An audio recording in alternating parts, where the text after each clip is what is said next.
to talk about? Back when MawMaw was born. Flashback. Yeah.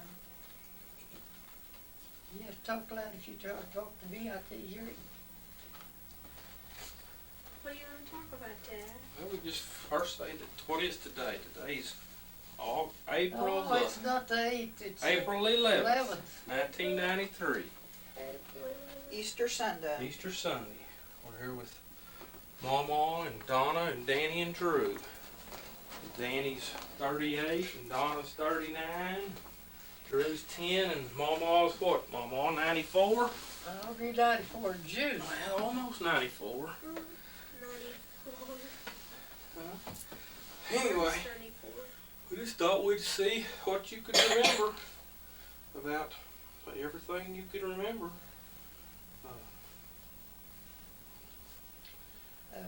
You remember your parents' names? What were they? My dad's name was Wesley Harrison Jones. Wesley Harrison Jones. Yeah, You remember when he was born or where? Huh? You remember when he was born and where? No, I don't know where he was born, Dad. I think maybe it might have been in Oklahoma. They lived at home, someplace in Oklahoma. I don't know. And your mama? I don't know where Mother was born. Her name was Martha Jane Latham. Martha Jane Latham. And her daddy's name was Maston. Was what? Maston? Maston. M-A-S-T-O-N. Lovely. And? And you was born in Duster? No, Or where was you born? I was born in Comanche County. Comanche County. Where's that around? Well, there's a little place they call Gap. I think it's just a wide place in the road. I don't know. And, Here in Texas? huh? You were born here in Texas? Comanche County, Texas? Yeah, Comanche County, Texas. I don't know how long we stayed there. There's where I was born. We lived everywhere. And you had how many brothers and sisters? Well, there was 10 of us in all, but 2 of them died in infancy life. I'm the youngest of 10.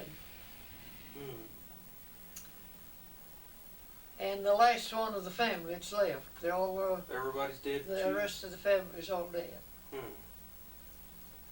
Who was your favorite of your brothers and sisters? I can't hardly say that. Well, you're not going to make them mad. I know they wouldn't know, but I don't know. I got along with, well, see, I was the youngest. The oldest was married off by the time I was born. Yeah. How much older was they? I mean, you was a baby. How much older were they? You were the baby, so... Well, I was the youngest of 10 children. You can imagine. The oldest one had to be over 20. Do you remember when they were born?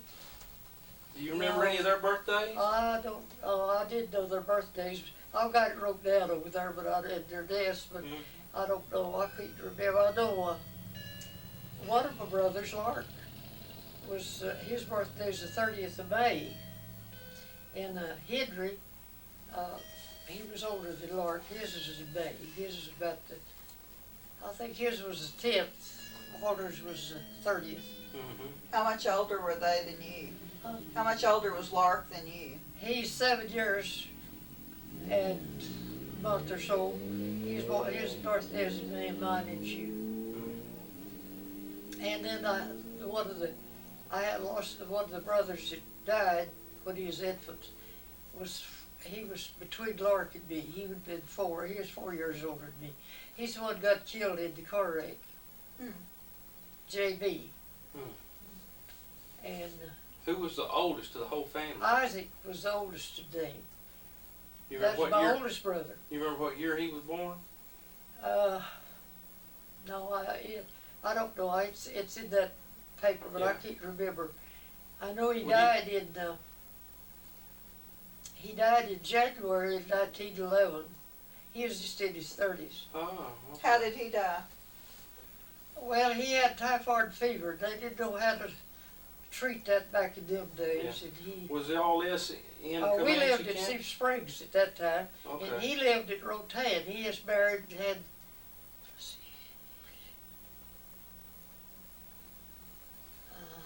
see. Marriage. They had 4 children, and she was pregnant with the 5th one. She was born in April after he died in January. Huh. Okay.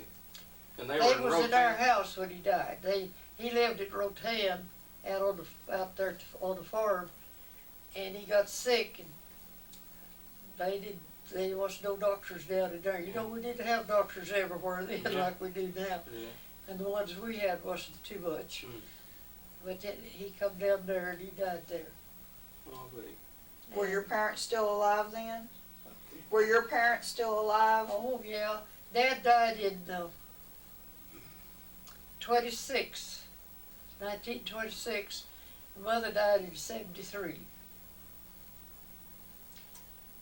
And we lived at Six Springs at that time, and then let's see, the next move from there, we went to Sydney, lived down close to Sydney on the farm. That was after you was born? Yeah. Yeah, I was Yeah. about 11, 12 years old then. On a farm? And then we moved from Sydney to Duster. That's all, Well, that's all I remember. That's all in Comanche County. Okay, that's all I ever remember y'all talking about was Duster. Well, I think I was 17 when we moved to Duster. And we lived there till 26. Dad was, he had what they called rheumatism then. It's arthritis now. Yeah. And he had smallpox on top of that. Altogether, it killed him. But we had left Duster and moved to Gorman. And there's where he died. In Gorman? In Gorman, that's in Eastland County. Is that where he's buried? No, he's buried back there in Comanche County, close to Duster. Oh. There, in a little cemetery called Oakland. Out there. And his name was, it wasn't Isaac, what was his name? Wesley. Wesley. Yeah, Wesley Harrison. Harrison. And Mother, when he died, well, I wanted her to stay with me, and we was in Gorman. I was working at the telephone office, and I You worked wanted at the telephone office in Gorman? Yeah, we had the telephone office in Duster. We had that all the time. We lived there for 10 years. The switchboard and everything? Yeah, the switchboard and all was in the house we lived in. Huh. And Dad, he and I was the one that tended to it. Mother didn't tend to it much. She didn't like to. But anyway, I got me a job then at Gorman, and I wanted Mother to stay on, and she wouldn't do it. Said no, she's going to live with her children out here. Lived in Lubbock. Oh, you already had some. Lark had already moved to Lubbock, or? Because I know Lark let's lived there a see, long time, hadn't he? Walter lived down in La Mesa at that time. That's one of my older brothers. And but Francis and Henry and Lark all lived here in Lubbock. Now, Francis Lizzie, had this house, my right? oldest sister is Lizzie. She's second from the top. She lived at Plains. So anyway, they all lived out this way. Now, Francis had this house, right? Well, not at that time. They But did. I mean, this, Yeah, she's the later. one you Those got are the this ones house I bought it from. Okay.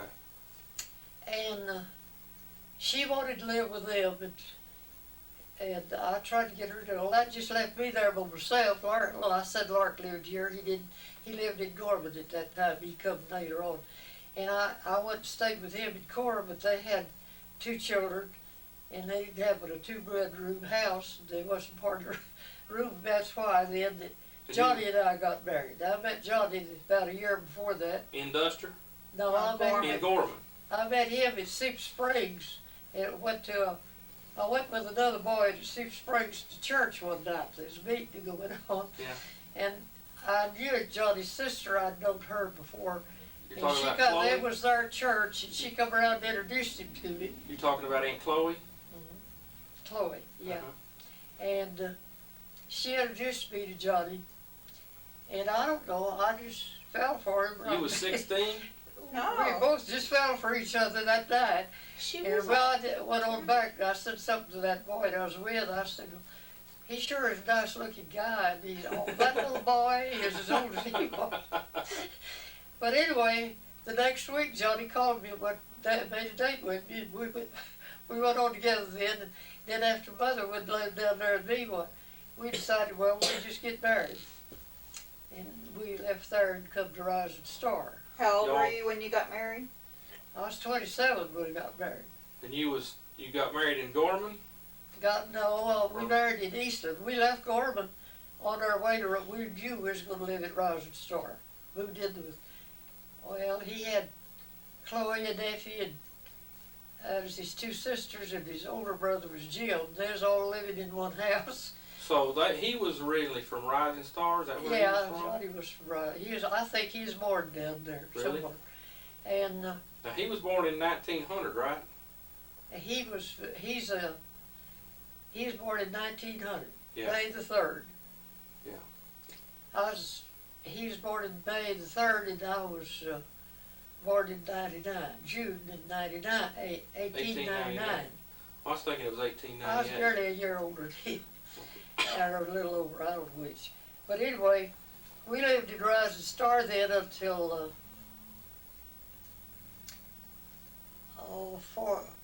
43.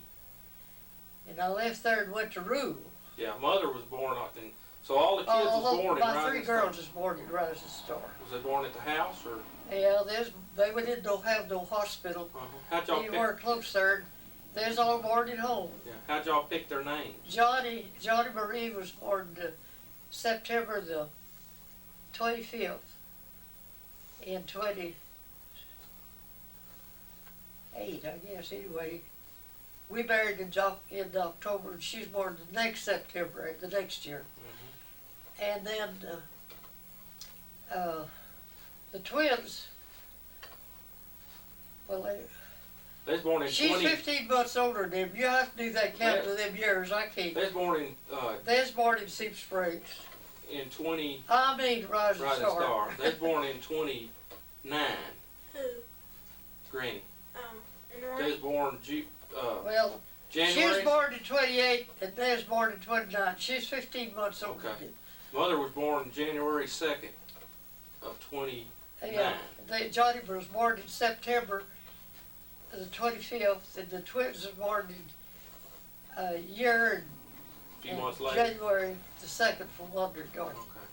So she was born in 27, and mother and Wani was born in 29. Yeah, Yeah, that's it. I guess that's it. right. Yeah. I Yeah. can't remember things now like I used to. How'd you pick their names? How'd you and Pawpaw pick their names? You remember? Well, they was Johnny little Marie, girl- I suppose, named after a little girl Pawpaw. down there at Rising Star. Her name was Johnny Marie, and I thought a lot of the child. She's just friends to the girl, and of course I was expecting a boy. I wanted a boy, but when Johnny come and since Johnny then, Pawpaw y'all called. Yeah, Pawpaw. His name being John, I just still named him Johnny Marie. And How'd you get Wanda, Ray, Well- and Dorothy Faye?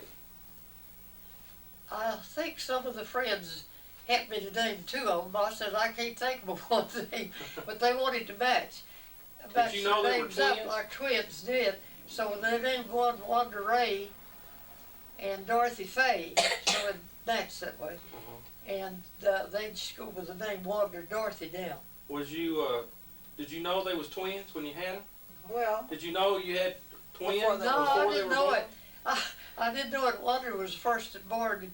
That time, like I said, we didn't have no hospitals. There's a couple of ladies there to help out, and the doctor handed her Wonder to dress, and she said she looked over at the other and says, "Here, you take her to dress her." He says, "You just want to keep her. There's another one be here in a little bit. About 10 minutes, Dorothy is born."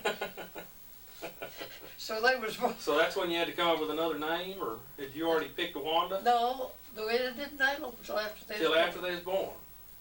We didn't know there was going to be twins. I was shocked more than it was. And we wondered how on earth Wanda Marie was just 15 months old.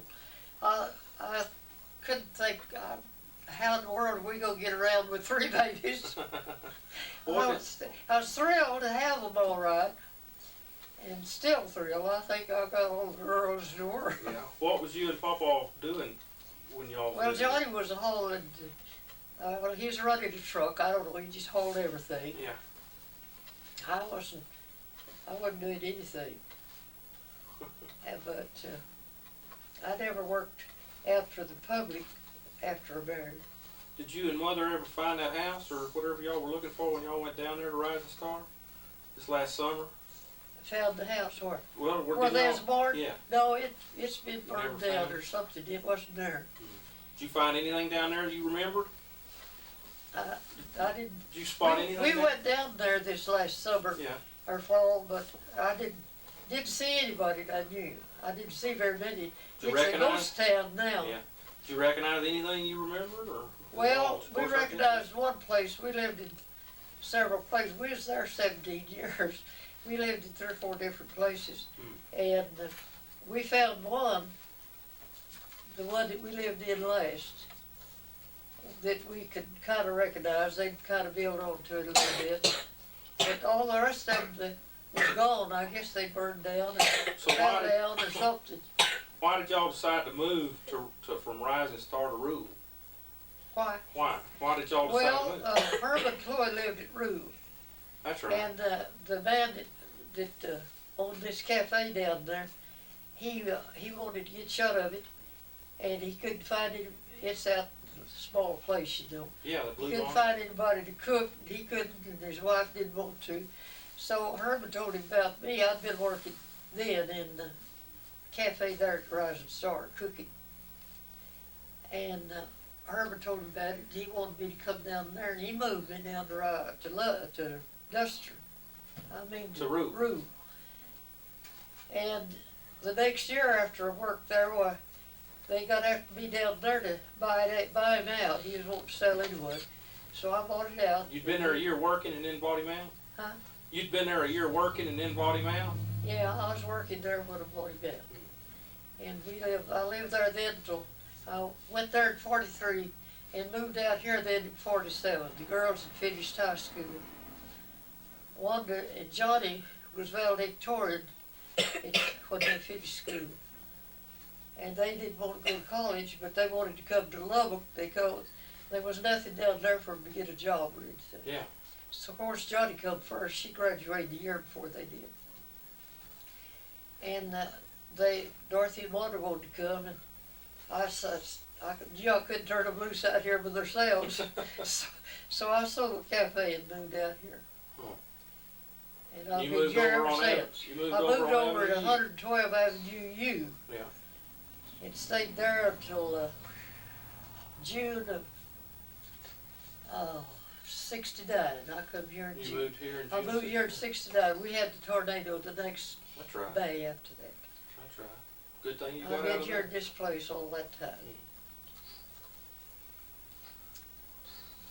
And then Johnny had married Lester Chisholm, Yeah. and then Wanda married Jay Billingsley, and then Dorothy married Howard Williams, and then I don't know how many years. Well, Kathy, I think, I don't know how much older she is than Kit.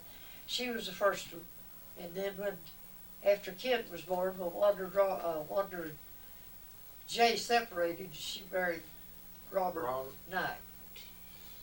Let's see then. Sandra is the oldest.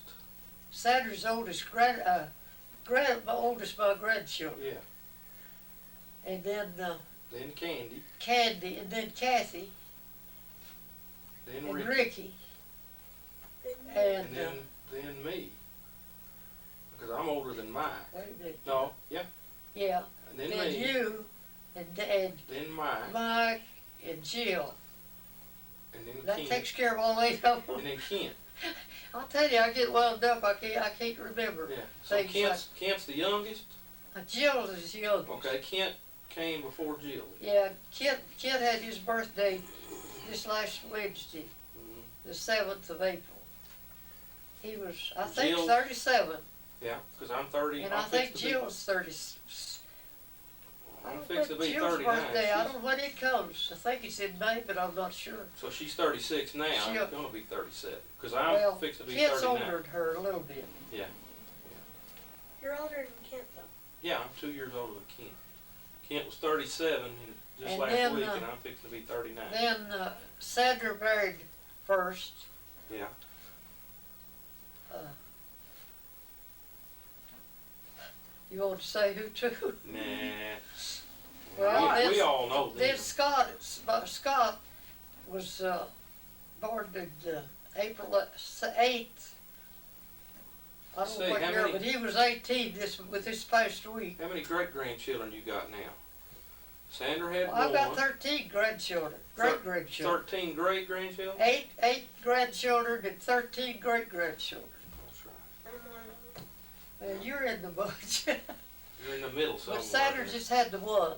Yeah. And Dorothy had, Johnny had 4 children.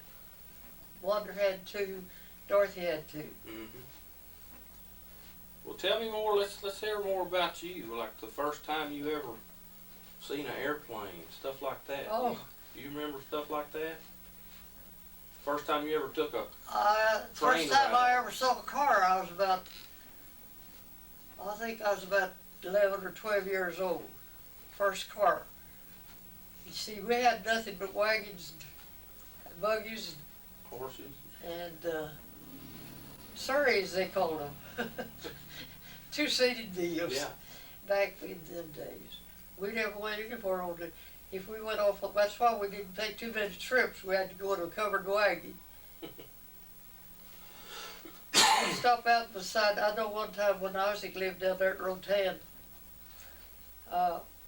that's, Frances was married, Clifford is 3 years old then, that was her oldest child.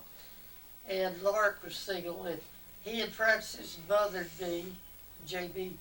We got the covered wagon and come out to visit him, Isaac. And we stopped on the road somewhere, I don't know, this side of Abilene. Just pulled outside the road, a railroad track run along there. We just pulled outside, made us a pallet out and slept out on the ground out there. There's no motels, no Yeah. nothing, you know. It's so, they just wasn't anything here. Yeah. How long would it take to get there? Well, we got to his house the next day and then went back. I think we stopped somewhere and stayed all night. I don't remember where. But I never will forget that because we hadn't been used to being close to a train. They must have been down around Six Springs. Yeah. And the train come by that night, woke us all up. We was close to it, just be at that sidewalk out. Did you go to school when you were little? Did you go to school? What? Did you go to school when you were little? Did you ever go to school? Oh, I went to, my first school was in Six Springs. I went to kindergarten there. And then my first grade I was in school in Six Springs. Yeah. It's there I went to different schools, about 2 or 3 different ones. Well, Dad liked to move a lot. We moved a lot around. He'd buy a farm from someplace around there, and we'd put in a lot of new ground. JB and me is always, I worked in the field just like he did. And Dad wouldn't have enough land. There's lots of timber down there, you know, mesquites. Mm-hmm. JB and me go out, we'd cut them trees down, pile them, burn them, and then we'd help with the plate. I run every kind of a farm implement that they had then. They don't have that kind now. Turning plows, walking planters, cultivators, everything that they don't have. It was just, well, in fact, I lived in 2 different worlds. Everything was so different. When you did everything by hand, and then when they Huh? first you had to do everything by hand. I guess y'all didn't even have any electricity, did you? I did Did y'all even have any electricity or anything? Oh no, we didn't have no electricity.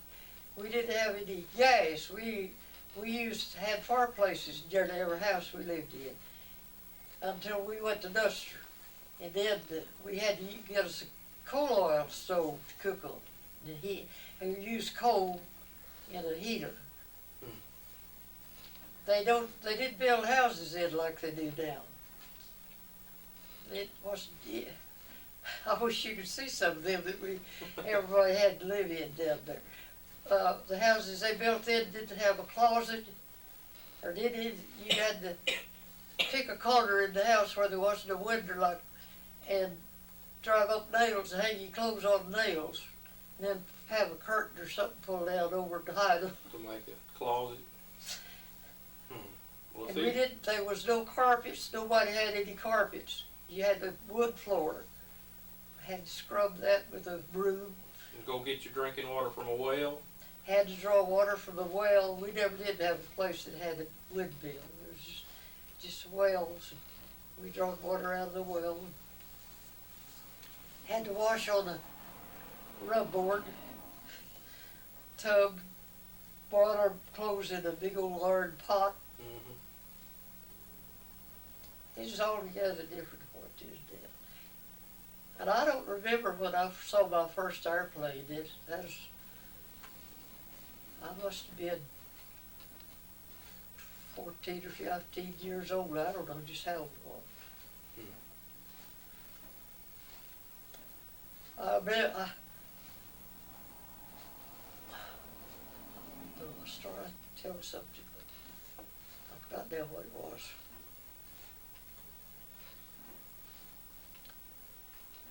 So did you finish elementary school, or did you go on to high school? No, I quit school when I was in the 7th grade. 7th grade. We had to walk to school, and we'd have to walk about 3 miles. We'd get up, JB and me, we always had milk, 4 cows before we left home in the morning. I'd milk 2 and he'd milk 2, and we'd have to get up early and do that, walk into school, and then come in. Well, there was no, well, you didn't have any place for entertainment. They didn't have anything then. Yeah. People got any entertainment. They had to just meet around at somebody's house and have what we call parties, or some of them had dances. I never got to go to a dance. They never would let me go to them. They thought that was like people looks at these nightclubs. The ones that drank, if there's anybody that drank, well, that's the place they went to the dances, but they didn't go to parties.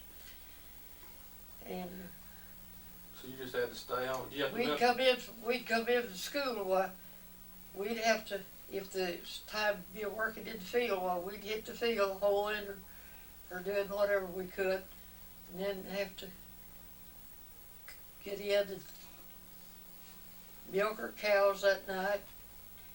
Yeah, JB, we'd have to take the wagon team, go down in the pasture, cut down trees used for wood, but we had the fireplace we had to use.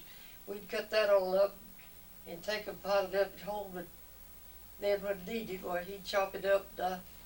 We used chips to use in our woods cook. We had a big old range cook stove, and it used lots of wood.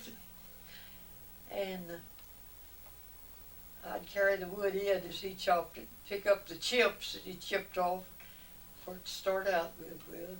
Well, when you said you cooked in them restaurants, them cafes, is that where you learned to cook, or did your mama teach you, or did you cook for the family? No, I hadn't done much cooking before I married. Mother always, she said, you tend to the rest of the house, and I'll do dishes, cooking. I didn't care. I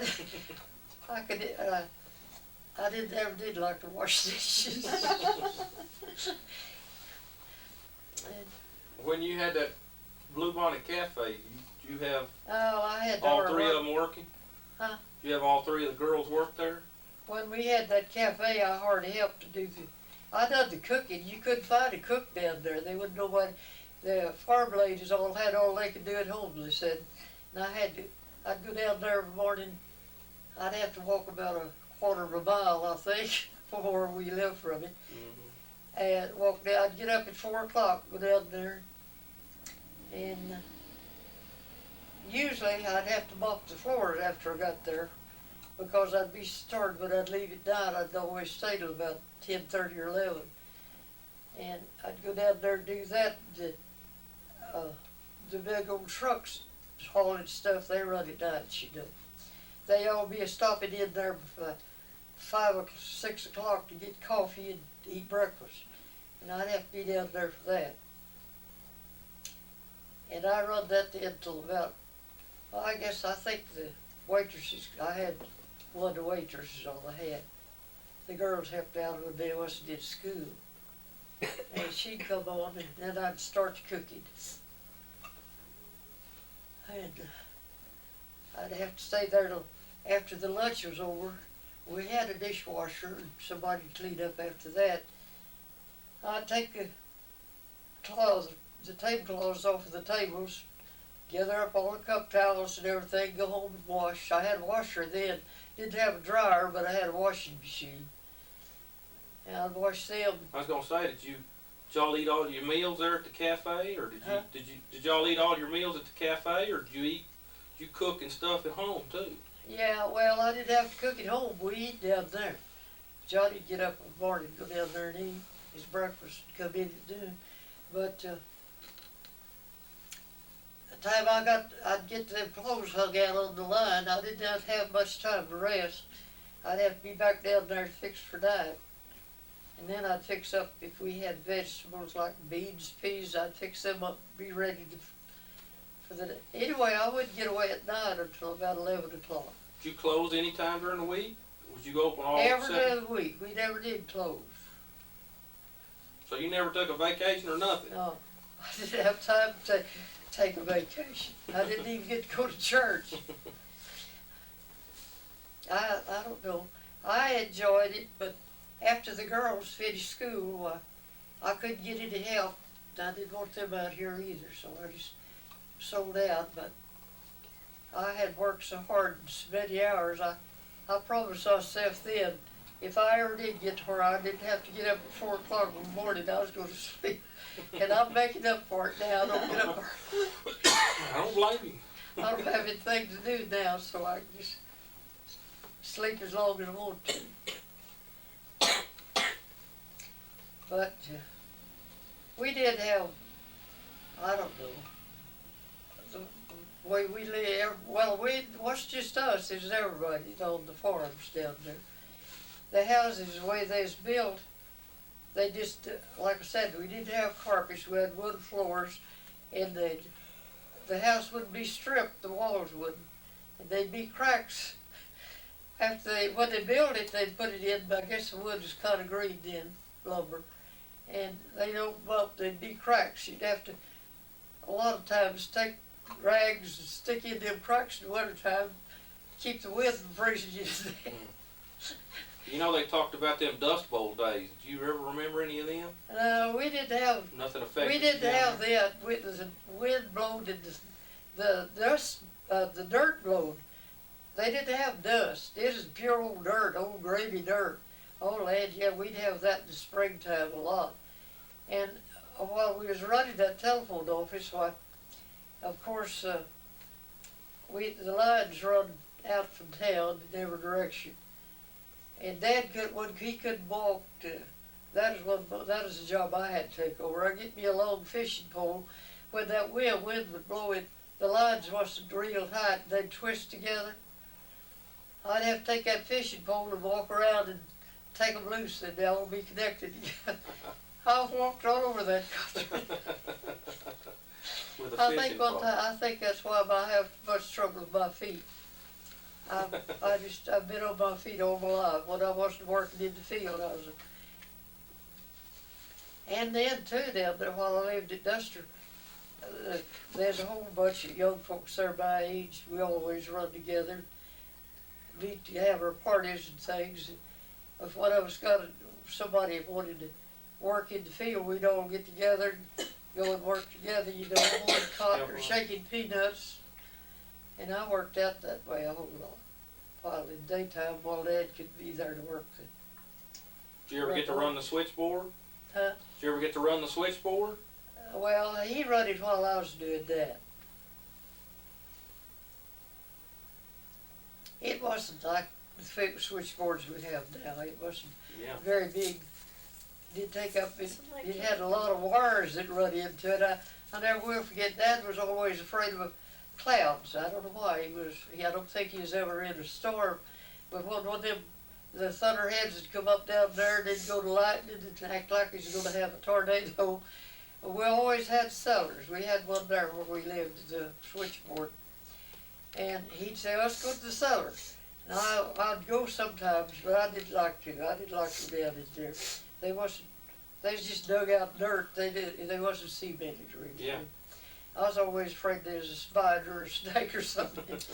I remember the only time that I ever really got scared, I was sitting there and the lightning got so bad, all them wires on the inside of the room where I was sitting with the phone, the sparks flying everywhere. Really? I thought, well, maybe I better go. So I went to the cellar that time, but that's the only time I remember ever going, getting scared. Hey, it was just a popping like everything. I figured the house was going to burn up, but it didn't. Well, I guess, could you hear people talking when you use that switchboard? Could you hear? Yeah, I could if I never did that. I never did eavesdrop. But I was gonna say, do you know everybody's business in town? Well, I could if I'd listened, but I didn't. You can't listen. You could, but if you try, somebody would call in while you was doing that, and you had to just keep sitting there to ring somebody else. We had where we was at, we could call out to back up Cedar Springs and Gorman and Beatty and De Leon, long distance. When we got, we wanted to call out long calls further than that, well, we'd have to turn it in to them. It wasn't a very big place, but it got the work done anyway. But everything was so cheap. The telephone bills was $1 a month, no matter how much you used. Nobody talked long distance. I guess they had the money, or other. They didn't have anybody to call. Yeah. Well, what do you remember the first time you ever left the state of Texas and went somewhere else? Or? The first time I was ever out of Texas when I went. Wanderer Jay was going on a vacation. That's when Kathy was a baby. They left Kathy with Miss Billingsley. I don't know, just she's a few months old, and they wanted me to go. I wasn't working at that time. When I come to Lubbock, I got a job cooking down at Clark's grocery store. Yeah, Avenue Q, Broadway and Q, wasn't it? Yeah. And I had a vacation. I remember you working there. I had a vacation, and I went with them, and we went to Colorado, and then cut across. Johnny and Lester was living in Missouri at that time. Our Candy was a baby then, and we were left there while we went across Kansas, on into Missouri, and back through. I don't think we come through Arkansas. We might come down the line. I know it's right close to the Tennessee and all. I don't just how them is right now. But that is the first time I was ever out of Texas. Did you ever get in trouble anyway? Huh? Did you ever get in big trouble anyway? When you were a little girl, were you ever in big trouble? Did you ever get a whooping or? Oh, no, I can't remember, but one whipping that I got, and I don't know, I was about, maybe 7 or 8 years old. And like I said, Dad, he had that rheumatism, and he had it's the kind that swelled. He had them in his feet and legs, and he couldn't hardly walk. And we always had a fireplace, of course, and we'd sit around that at night. He played the violin, and Henry had the organ, not an organ, guitar. And so I forget now what it was Lark played. JB, he had some things he called bones. I don't know. He could hit them together to keep up, you know. And we'd sit there, and we had that. We done a lot of singing and having music at home, but we was all sitting around the fireplace. And of course, I was running like kids does. They can't be still. And I passed Dad a time or two, and he says, "You better sit down and be still, or you're going to hit my foot, and I'm going to whip you if you do." Well, I either forgot it or didn't care. Anyway, I passed him again, and I touched his foot. And I mean, he gave me a whipping then. And that's the only time I can ever remember him whipping me.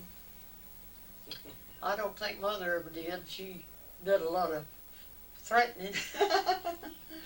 But I wasn't too bad a kid, and I guess I got more than that, because they was strict. I mean, we didn't talk back to them. If they told us to do something, we knew we was going to do it. We didn't say, I'm not going to, or I don't want to. We just, the only time I can remember of Johnny ever whipping one of the kids, that was Wanda. When we lived there at Rising Star, I don't know, I guess she's about 6 years old or something like that. We had to carry water from a well, not very far, but anyway, we run out of water. He come in to work one night, and the water bucket was empty. He said, why don't you go get us some water? She just looked around, I don't want to. He said, I said to go get a bucket of water. I'm not. Well, boy, she did though. He gave her the whipping. He really did whip her, and she went and got the water all right. I got in trouble once. I came home muddy. I mean, I was muddy, and then I was in real good clothes, and I almost lost my shoes. But after we moved down there, like I said, there's many of us young folks. We'd meet. There was two churches.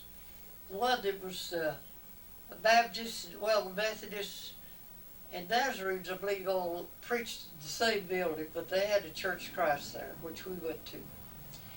And of course, the other church had music. Well, everybody down there liked to sing, so we'd have singings. That'd be every Sunday afternoon. Well, we'd have a big singing in that. And a lot of times, the young folks would all get together, and we'd meet at one of their houses that had an organ. And we played all kinds of card games. We had fun. I don't know what that. I had more fun then than I've had since. I think about sometimes. I hear a lot of people say the good old days. Well, they were good in one way, and another way they wasn't. We didn't have any convenience.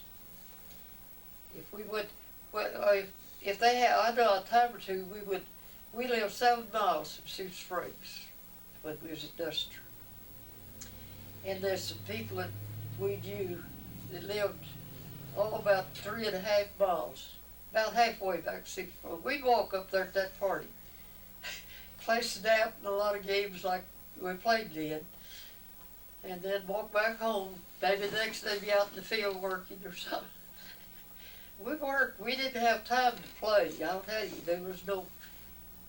Well, they just wasn't anywhere. We had to go to either Gorman or De Leon to a moving picture show. We didn't go too often to that. You remember the first one of them you ever saw? Which one? Do you remember what it was? No, You remember the first movie you ever saw? You remember which one it was? the first one. Movie you ever saw? Oh no, I don't. Oh, when I was a kid. I guess 6 years old. We lived at Rising Star. I was older than 6, I guess. Dad had I don't know what you'd call it, but he got the outfit to put on a show. He run it every Saturday night. We played their old. Of course, they wasn't like they are now. They was big old reels, like a tape is now, but they was great big round things. And they put them on, and Henry and one of his friends, that was my brother, he's older than, he is about 9 or 10 years older than me. Anyway, him and this friend, they would put on a little sketch, silly outfit in between times while they was changing the reels. And they just charged 10 cents for everybody to go to the show. They showed it in the schoolhouse. And there's where, and they just had one-room schoolhouses then. Ever at one place, I think I've still got the picture. Pauline did get it. Where Henry and Lark, JB and me's all in it. We had a picture made. Just one-room schoolhouse. You can imagine how they were scattered around. Well, there wasn't too many children, anyway, but they was all in different grades, but we went to the same school. But how come us to get out of the show business? Why, some boy went up there with, well, I think Lark was running the reels off that night, and this boy got too close to one of them with a cigarette or lit a match or something, set it afire, and it my whole burned up. This, you know, and it's burned just Yeah. like poured gasoline on something. So he got out of the business, that cat. We never, and then I don't know when I ever went to another one. Oh. No, I was in my teens. When's the first TV you ever seen? Oh, I can't remember that. I don't think I ever saw TV till after I come to Lubbock. Really? I know we had one over there when I first moved here, but I don't remember. I didn't go out too much because it was so unhandy to get around. You know. I went to the movies, Brett DeLeon and Gorman, when I'd be going out with some boy. We'd go to the show. They didn't have TVs. In fact, I don't think they had TVs back in them days for them. Probably not. I know we didn't have a radio till after we married. We got a radio, but we didn't have it long. We didn't have electricity. We had to use kerosene lamps. Well, didn't Mother and the kids drive you crazy with not having nothing to do? Huh? Didn't Mother and the kids drive you crazy with not having nothing to do? What they? No, they just played. They didn't have anything to do. I thought they did. I waited on them like everybody else does their kid. Never did teach them to do much of anything. Did y'all have a car? No, When did you get? we never did have a car. Oh, Johnny had a truck. When the oil boom come on down there at Sea Springs, why, that's why we lived at Duster. And then when we moved to Rising Star, why, he still had the truck. Jim lived with us as his brother. And he had a truck. They hauled oil, fuel, pipes, or whatever. And then, about just a little while before we married, why, he bought a car, a Model T coupe, they called it. We had that for a while, and then he decided that he sold that and bought another truck. I don't know, I can't remember what happened to the truck. I guess he sold it, I don't know. Yeah. We didn't have any when we come to Lubbock, I know that. Yeah, I can remember you walking over to Broadway and Q to go to work at the drugstore when I was Yeah. little. And I walked that distance. There's several blocks. Yeah.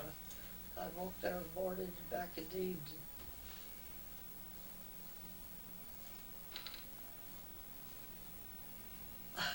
And Johnny, he decided he wanted to put him in a cafe here at Lubbock after he come on. He didn't move here when we did. He was in the hospital. And he bought a Reddit or something. I don't know how he got it, but anyway, he had one down there on the H. And it was just a small place. But it didn't last long. But when he got in there, well, he bought him a car, second-handed from somebody. And he drove it. He wasn't supposed to, but he did. And he still had it when Sandra was born. She was born in Hereford. Johnny Lester moved up there. And Lester called and told us about it, wanted me to come up there.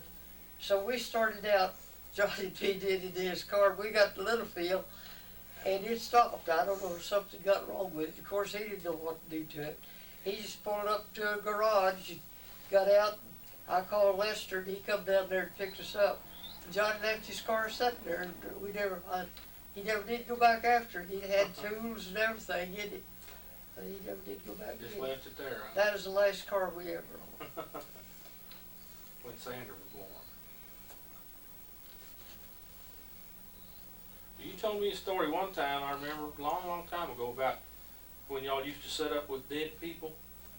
Oh yeah, that was for the children was on Little Inn. We lived, there's house about as far across the street as that is over there. The elderly lady lived there, her and her husband. And when anybody died then, see, they didn't have morgues. It's so different to what it is now.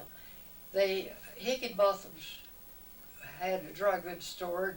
They had a big room. They sold caskets and things. And when anybody died, if they wanted to, well, they could go take their body down there. Most of the time, they just left them in homes. The neighbors would set up till the next day that they buried him. They always buried him the next day. They never did involve them. And this lady over there and me, we wanted to go together. And there's some woman that died, another neighbor close to us, and they took her body down to this. Well, first they left. Like I said, it's right out in front of our house. There's a big old window there. They had her sitting on I don't know what, something in front of the window. You can look out my door and see it, or anyway, you see her lying there. And then the next time, for a while they done that, then they took her to Higginbotham's. And this lady and me, the other neighbor, Miss Faulkner, we went down there to set up that night. We always had to take what they call a graveyard shift. We went on at 1 o'clock, and set up till daylight. Somebody else set up till then. Yeah. We went down there, and we both was always a piece on a quilt or doing something. And we kind of got restless and just tired. She says, I'm going to go home, and we walked down there. It was half a mile anyway. She says, I'm going to go home and get some scraps to bring back down here. We just sat here in peace quilts the rest of the night. I didn't want her to, but she did anyway. I think she had a brother-in-law that was a justice of the peace, and I think she got him to take her up to the house to get them. And the house was where we were sitting was like this room here, and it was up off of the ground about that far, and they had a little porch built across to get up to it. The boards on it is kind of loose. The door was open like that, and I was sitting there close to the door, and the casket over here, and they didn't close the casket, they always left it open. I was sitting there, and I couldn't hardly take it to be there by myself anyway. And all of a sudden, the big old dog jumped up on the end of that porch and went trotting across that door, man. He just scared the... I'll tell you, I never was scared as much in my life. I didn't think about a dog or anything else being there. I told her when she got back, I said, well, you'll never leave me again. I don't care what happens. I told her about the dog. And she never did, but we set up together, or nearly everybody died. They'd come for us to set up with them at night for midnight on. But That wouldn't be cool. well, you could just imagine being at that time of night, sitting there and a corpse laying out right in front of you. And then that door opened, that dog run right by, and he was in a hurry. I don't know where he went or where he come from, but he went across it.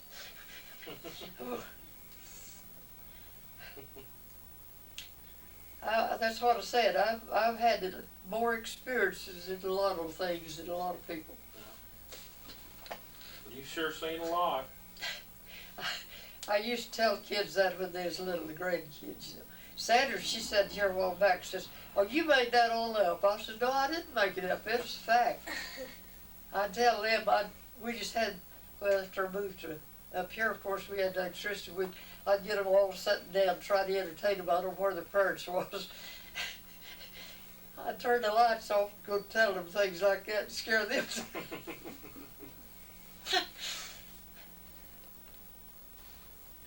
But I had a pretty rough time of it in my lifetime.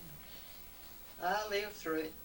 I guess it's good that I did, because I'm about as healthy, I guess, as anybody that's as old as I am. That's right. Get around. That's right. I can go around a lot of people now that's a whole lot younger than me. That's right. That's the truth. But I've had exercise all my life. I never did it. We didn't have time for entertainment. We worked all the time. And in the summer, when they used to have what they call protracted meetings in the summer, church did. And Dad wouldn't miss none. I mean, we never missed going to church no time, day or night. And they'd have one off maybe 10 miles from us. We'd round everything up in the afternoon, come in out of the field, do that, and get that wagon, drive up there to that meeting for that night, and then come back. And that riding in that old wagon, I'd try to lay down on it. They didn't have paved roads then. Every time the wheel turned, it looked like it hit a rock or a stump or something. Boy, it's rough riding. So what do you think's the best modern invention? Out of everything that, all the changes you've seen, what's the best invention? The best invention? Modern convenience, what's the one thing? We didn't have no convenience. There was no, well, we didn't have anything then like we have now. We had to use outdoor johns. That is awful. And we didn't have electricity. We didn't have water in the house. We didn't have washing machines and dryers. There's all the difference. That's what I mean. They say, talk about the good old days. Well, it was good in some ways. I think people loved each other more then than they do now. We'd have neighbors that they'd move, if they moved off maybe in another county or somewhere and they wanted to visit us. Of course, everybody had big families then. They'd load up their wagon and come stay over the weekend with us, and we just enjoy having people like that. In fact, we enjoyed company all the time. And now you don't know your next door neighbor. Yeah. That's true. So what do you think is the neatest invention, the best? What do you think is the best thing they've invented since all this time? The best thing, Yeah. I think, is a washer and dryer.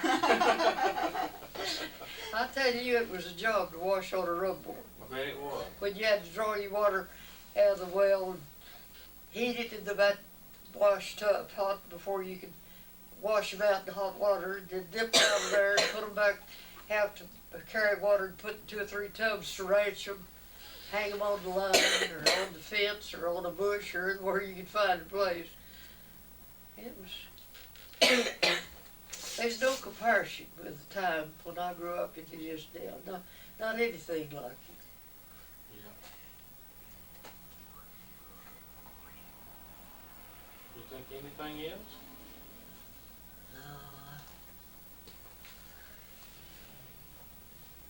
I remember you used to tell me about something they used to hang around your neck for if you had a cold or if you had Oh yeah, if you take the cold, we didn't have doctors like we had now. People all went by homemade remedies. And Mother'd fix up some kind of a liniment, and I don't know, she used coal oil and camphor and I don't remember everything that went in it now. But she'd make a liniment, have it in a big old bottle. And if we take the cold, she'd take a cloth, a flannel cloth or something, and wet it in that, wring it out, and put it on your chest, go it on your back. I cured pneumonia on Dorothy. When she was, I guess she was about 6, somewhere along there. She had pneumonia, and the doctor couldn't get her to get well. He just done everything he knew what to do. He told me, he says, well, I just done all I can do. And he says, Dad, if you do anything better, well, you do it. And it's one afternoon. So I went and fixed me up. I knew then how to make that because I'd seen Mother make it. I made it up and I got a big old cloth. I kept it on her all night long. One on her back, across her back, and one on her chest. And the next day she went to get better. She got over it. And just things like that. And then I never will forget one time I had a boyfriend. He lived in another little town they called Oakry. That was way, I guess it's 7 or 8 miles from where we lived. And he come to see me one time in the wintertime, and when he went to the door, I nearly croaked. He smelled so bad. I thought, well, what on earth's wrong? I knew the scent, though. There's acidity, they called it. They doctored with that. I don't remember what it was like, but I guess made a kind of a ball, wax ball or something, put it in a cloth, tie a string around it, hang it around your neck, to guard off colds. I knew what it was as soon as he come in, but I never said anything. After a while, he said, "I guess you smell that acid. Mother wouldn't let me come till I put it on." He's afraid I'd take a cold. I didn't have a cold. I think they use that stuff in stink bait now. Huh? I think they use that stuff in stink bait now. I don't know what to use it for, but it was good. It'd cure a cold or you what. Or just make your friends sick. Well, did you ever break an arm or a leg when you was a kid? Or No, not when I was a kid. I was always a falling. I don't know what was the matter with me. I could just be walking along without any reason to fall. That's why I fallen half so many times lately. Yeah. No, I never had anything till, I think it was 1952. My sister lived in Plains. Harvard Francis, we went over to see her one day, and we got over there in the morning. She says, "Why don't we just fix up a picnic lunch to go out to the park?" They had a little park down there at Plains. We took that down there and eat, and they had a big old slide. I'd never been on one. They had a great big old tall one there. And I got there eating before they did. I thought, well, I'm going down that slide. I went out there and I climbed up on it. And I didn't think to look down at the bottom, but they did so many people that went, they had a hole dug out about that deep down there, where the feet went down. Well, I started, I didn't see it in time, so I couldn't slack myself. I just went in and threw this foot into it. And that broke the ankle 2 places. Well, all the bones in there broke. My foot just went down like that. And that was my first bad break. You was over 50 years old. Go on a Yeah, I slide. was about 53, I guess. Anyway, there happened to be some people there. There's a couple of men I know. They come to. I couldn't get up. I couldn't move, and Harv could lift me or think about lifting me up. So them men come over there and they picked me up, and put me in the car, and we drove into Plains. They had a doctor over there, and he said, "I'm not no more doctor. I can't do nothing with you, but," he said, "you'll have to go on to Lubbock." He knew us from Lubbock. So I sat in the seat with my foot up, laying across my leg there, but held my foot so it wouldn't drop down. It was just loose, just like that. You didn't have nothing to hold it up. I did that till I got that. And Francis, we come to the Methodist Hospital. Dr. Roy Smith was our doctor. Of course, he wasn't a bone doctor, but she thought he could do something about it. Stopped there, and he says, "No," he took me on down to R.D. Smith then. He called ahead and told him. And we got down there, and they had a wheelchair out there and picked me up and take me in. That was my first break. And then about a year after that, Johnny and me went to Seawater, Georgia. They lived over on Bates Street, just down there on the U. We walked over there, and he always walks fast. I couldn't keep up with him. We was coming back. It was after night. Well, I don't know. I just turned loose and fell and hit this arm, and they call it a radio bone. Yes. And it knocked it loose, and I managed to get in home. The next day I went down there, my arm was swelled up and bruised all over. Dr. Smith done that up. I had to go with my arm in a sling for ages. As a second one. Did Mother or Johnny or Wani ever get hurt bad while you was in Rising Star? The only time when when they was, I don't know, maybe they was about 4 years old. They had when Johnny was, of course, being the oldest one, we had bought her a little wooden rocking chair. It's just for little kids, you know. And they played with it all the time. And they was out in the yard playing, and she was slinging it around and around like kids will, you know. And Water happened to walk by and hit her and cut her gash across her eyebrow. She still got to keep the scar there. And boy, I just bled like everything. Well, we took her to the doctor, and he fixed that up. And then with the first year her and Dorothy started school, why, Other kids they had swings, and some of the older ones had, I guess Dorothy was in one too, I don't know, but one was, and they was slinging her, you know. She went up high, and I don't know whether she turned loose, something happened, she fell. She broke her right leg, and it broke Slayton. The bone come out out of the flesh over on this side. Well, the teacher come out and carried her down to Dr. Neal. He was our doctor there at Rising Star, and he didn't know what to do with it, but he said he had it fixed. And they carried her up to the house. We kept her. He didn't have any tape or anything around it at all. And you can't lay her straight. He said to not let her move it when you can't help but move your foot. So we had to get her to come out 2 or 3 times. I don't know how many times. Straighten it out. She was just crying all the time. And finally, he said, well, why don't you take her to Cisco to a doctor? They've got a doctor up there that'll fix her up. We took her up there, and that was about at least 2 weeks. Well, it had slipped up then where the bones kind of crossed like that, you know, where they went together. They put her in the hospital, and they put on the bed, they fixed a big old deal up over, had a weight, 50-pound weight on the backside, and one had come over the foot. With her leg run through it, looked like a donut thing. And they had to leave that there to pull that bone back straight.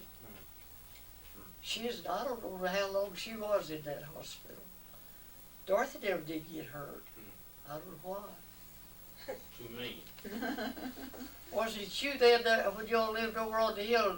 Did you walk in front of a swing that Candy was swinging? Hit you in the head? Hit me in the head twice, yeah. Front, back. Didn't you get stitches? Yeah, I was always getting stitches, yeah. You got stitches like that. Then I remember one night when we lived over there, I had Ricky she wasn't too old, but she was there, and I think she had to go to the bathroom maybe or something. Anyway, I went with her, and I don't know how come, I don't know why she had to be in the lavatory. I guess I was washing her feet maybe or something, I don't know what. Anyway, she slipped, she hit her head, she had a knot up here on, I don't know what side it was now. I know Howard, you know how he can fly. I think he thought I'd done it on purpose, but I didn't. He just had a fit. He grabbed her up, and he took her to the doctor. He just knew she was dying. The knot was getting bigger all the time. But it went down. It wasn't too bad, but that's the only lick that I can remember you and Ricky getting. I remember picking cherries in that big old cherry tree over there on Avenue you had. Yeah, we had cherry trees cherry. over there at that place. I had a lot of, there's wild cherries, but they sure did make good jelly and preserve. Yeah. Or jelly, I don't think I made it preserve. I almost broke my thumb once. I don't know know much else, do you? Oh, there's been lots of things happen. And then after I broke that arm that way and got well then another time, Johnny and me went to, that's when we lived over at the other place. We walked up there to United on Avenue 4th Street. And we had a basket, put our groceries in, and he wanted to push it. I said, let me push it. No, I want to. So he was pushing the groceries. I couldn't keep up with him. He was just almost running. I was about as far as, well, nearly, I guess as far as near that car out there.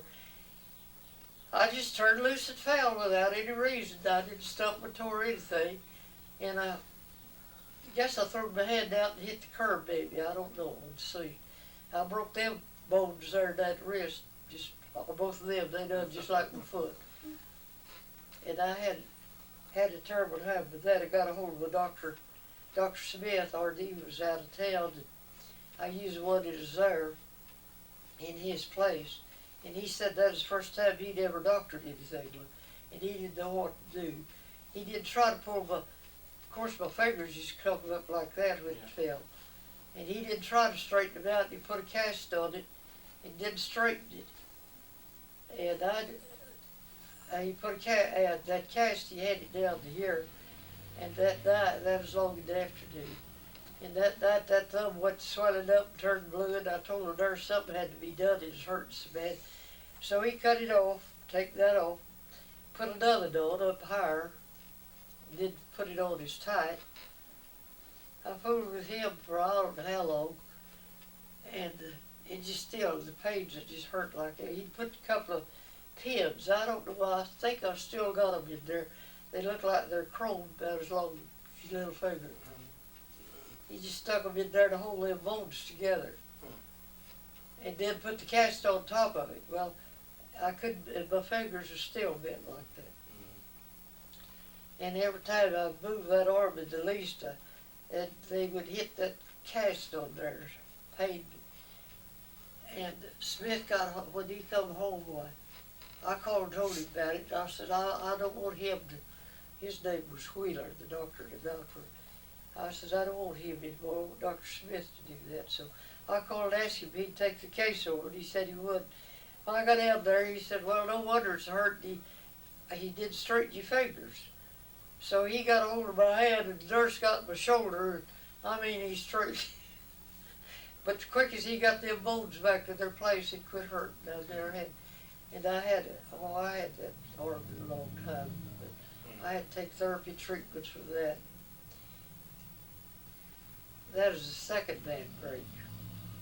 And then when I went to see Mike down in Dallas, they all went to swimming, Sandra and Scotty and him and Brenda. And I didn't want to go out with them. I told them I'd just stay there. And I'd never been in their house. And they had a room off one side there.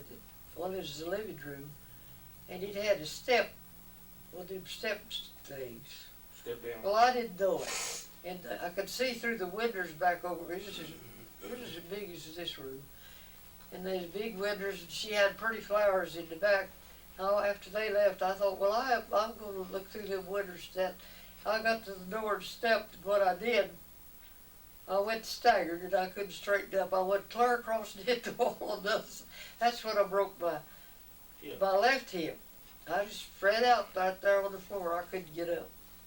Had to wait till they come in. And then I got to the hospital from there. Then the next break, I was out here working in the yard and had no garbage can out there to put some old dead flowers I dug up. And I was feeling just fine. I stooped down, I had them all raked up, just stooped over to pick it up, put it there, and when I stooped over, well, everything went black.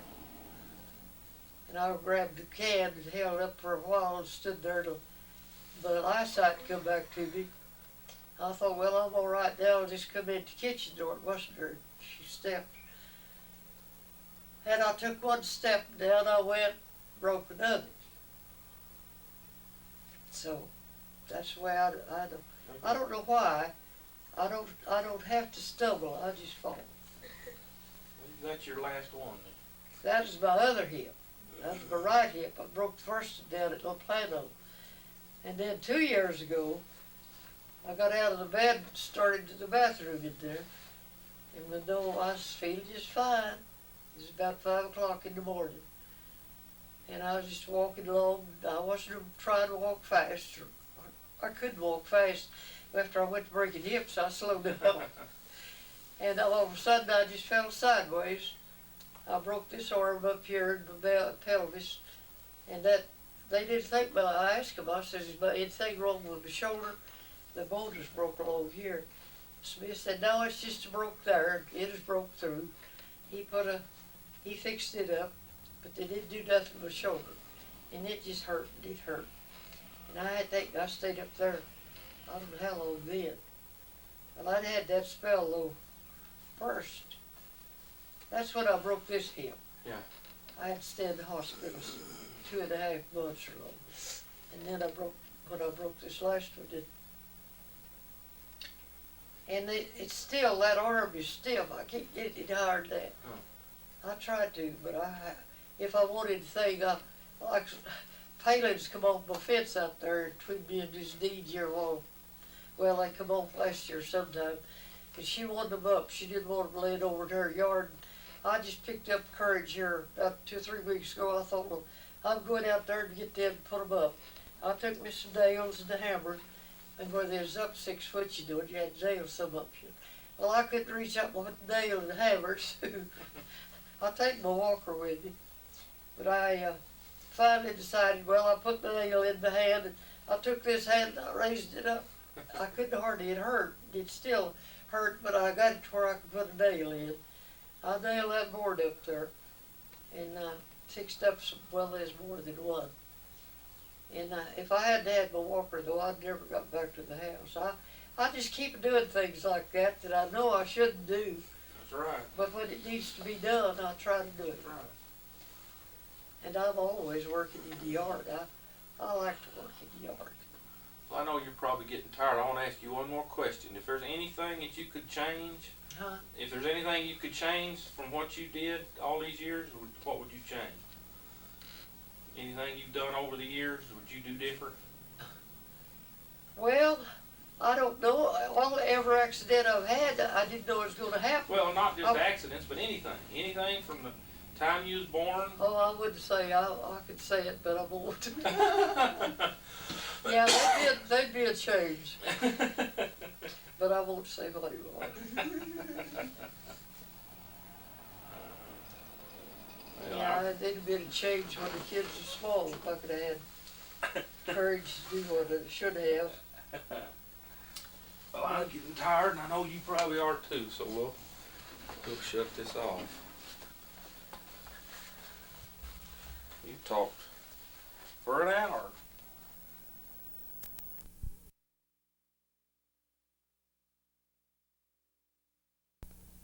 No. No. But now, did you just guarantee me it's not gonna be for very long? No. It's not for very long.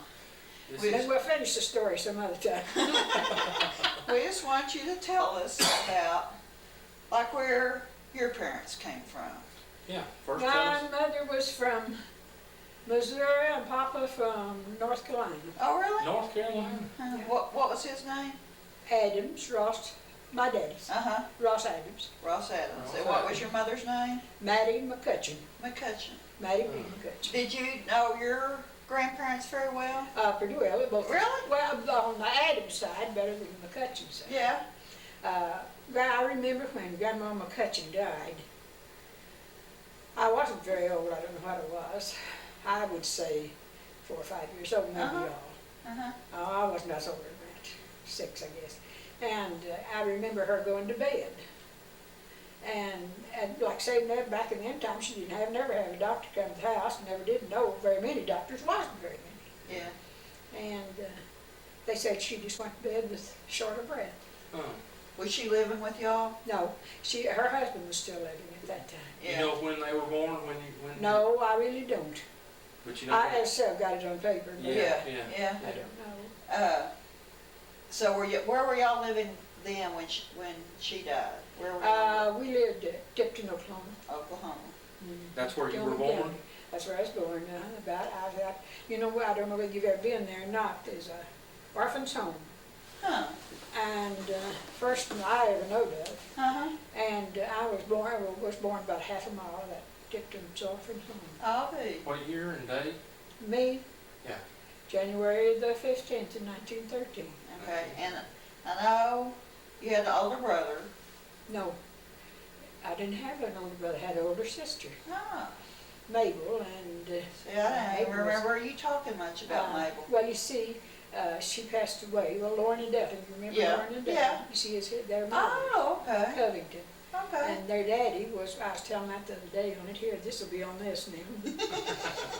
He was from a family of 17 Oh, my children. God. 17. And it was, her same father, of course, and Uh-huh. is Covington, but he had been married 3 times.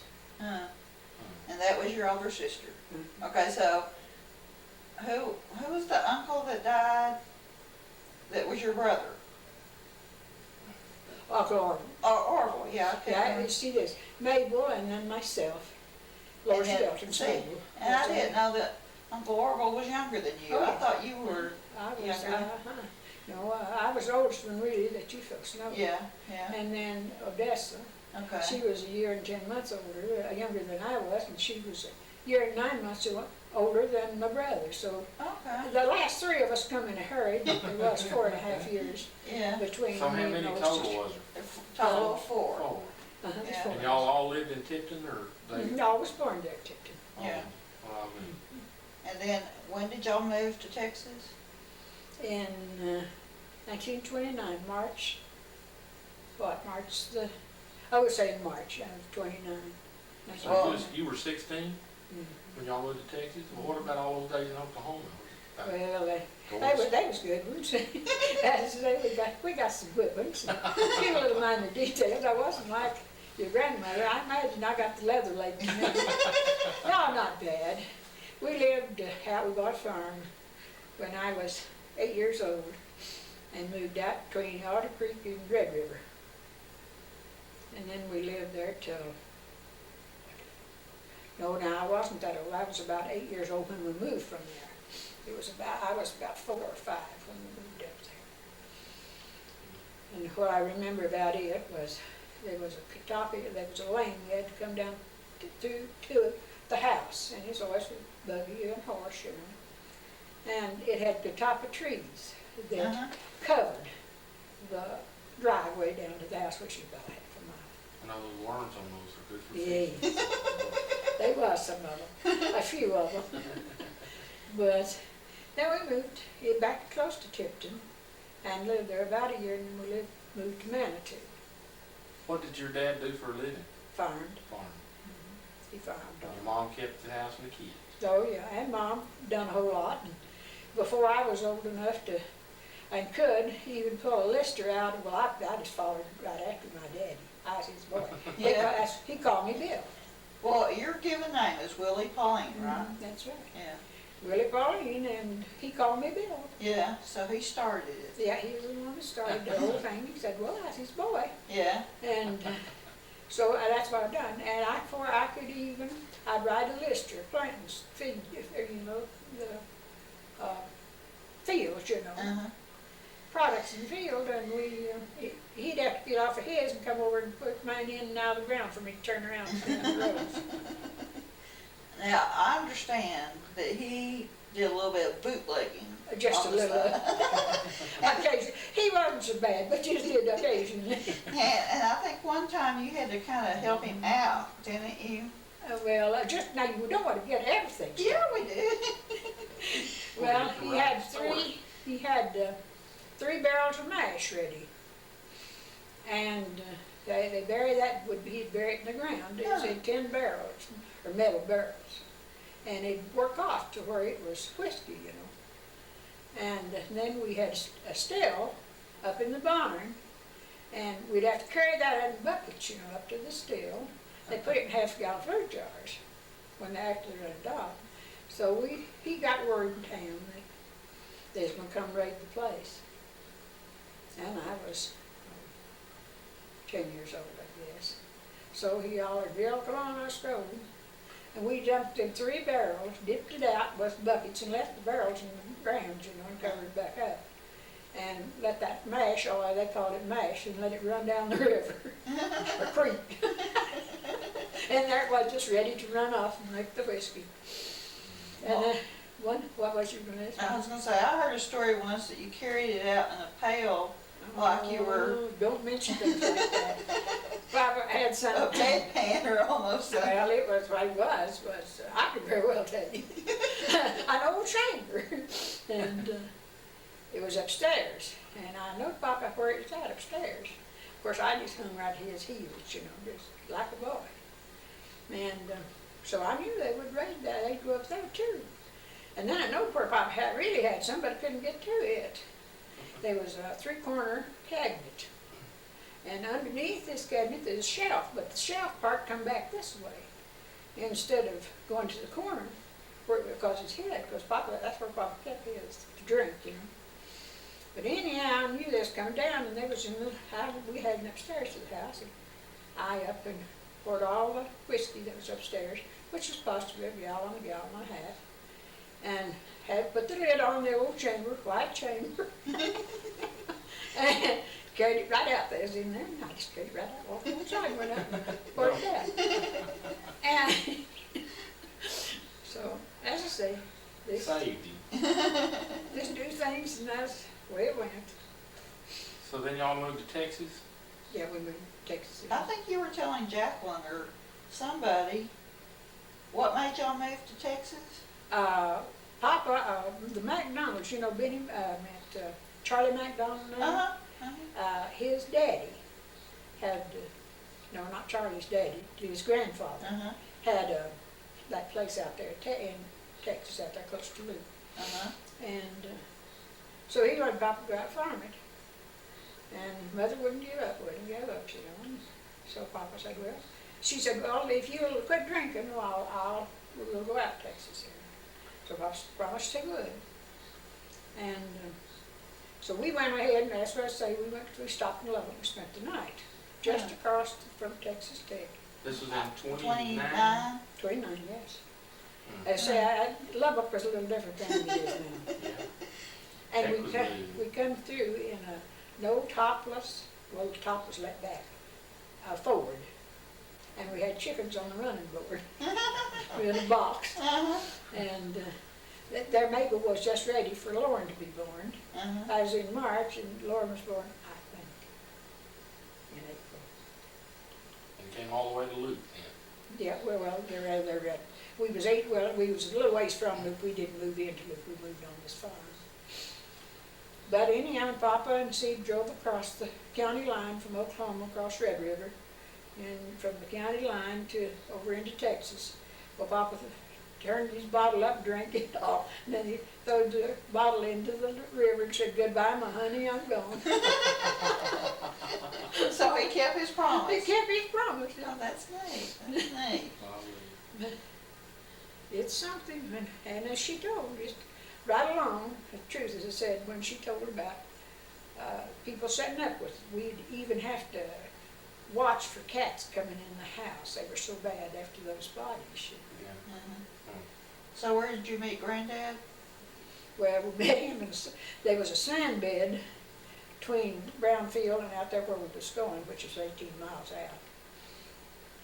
And here Doc, and I don't know what time of the night it was, or afternoon. It was in the afternoon. Anyhow, they thought or pretended they thought we'd get stuck up there, him and another boy. And I can't think of the other boy's name now. But anyhow, they was up there horseback to pull us out. Now, you can imagine that. And we got on through all right. But they was there pretending then. That they were helping. And yeah, and I can't remember what day of the week that was. I would say Tuesday or Wednesday. So Monk lived in the big house of the McDonald family. Oh, We had moved in a small house.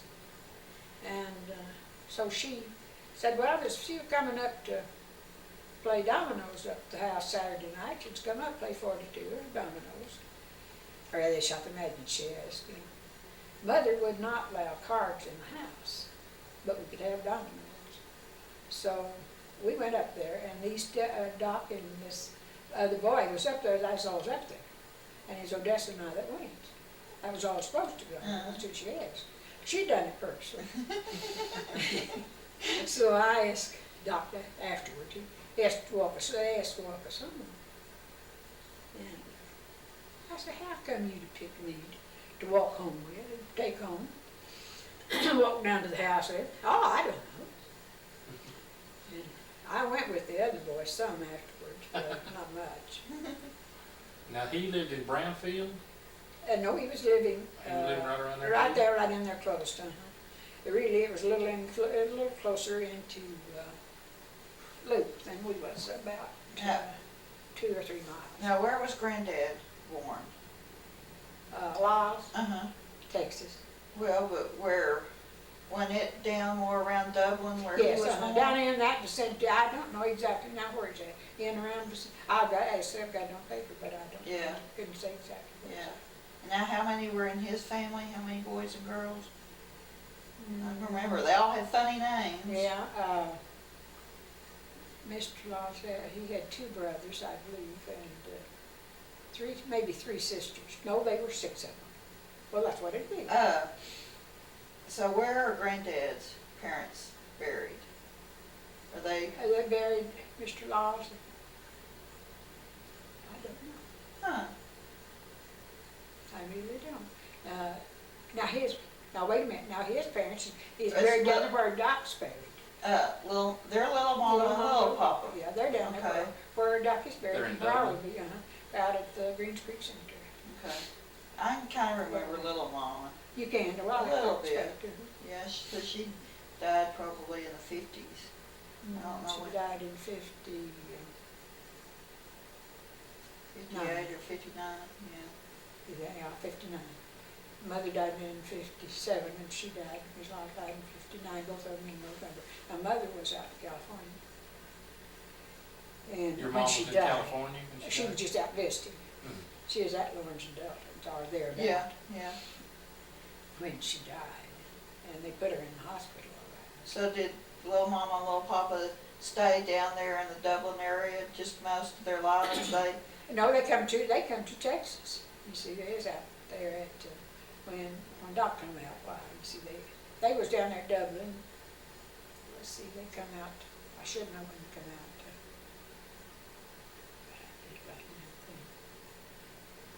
What brought Granddad out to that part of the country? I mean, I know the McDonald's got your family to come out there, but what was Granddad doing out in that?